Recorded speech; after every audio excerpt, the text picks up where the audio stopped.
কবিতা কোনো এক মাকে। কুমড়ো ফুলে ফুলে নুয়ে পড়েছে লতাটা, সজনে ডাঁটায় ভরে গেছে গাছটা, আর আমি ডালের বড়ি শুকিয়ে রেখেছি। খোকা, তুই কবে আসবি, কবে ছুটি? চিঠিটা তার পকেটে ছিল, ছেঁড়া আর রক্তে ভেজা। মাগো, ওরা বলে সবার কথা কেড়ে নেবে, তোমার কোলে শুয়ে গল্প শুনতে দেবে না। বলো মা, তাই কি হয়? তাই তো আমার দেরি হচ্ছে, তোমার জন্য কথা আরো ঝুড়ি নিয়ে তবেই না বাড়ি ফিরব। লক্ষ্মী মা, রাগ করো না, মাত্র তো আর কটা দিন। পাগল ছেলে, মা পড়ে আর হাসে, তোর উপরে রাগ করতে পারি?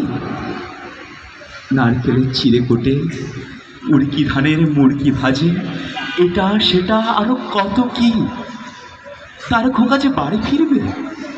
ক্লান্ত খোকা, কুমড়ো ফুল শুকিয়ে গেছে, ঝরে পড়েছে ডাঁটা, পুঁই লতাটা নোতানো। খোকা এলি?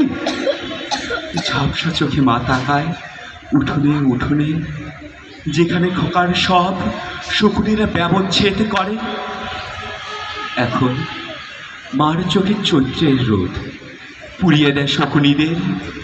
তারপর দাওয়ায় বসে মা আবার ধান ফানে, বিন্নি ধানের খই ভাজে। খোকা তার কখন আসে, কখন আসে। এখন মার চোখে শিশির ভোর, স্নেহের রোদ ভিতে ভরেছে। ধন্যবাদ।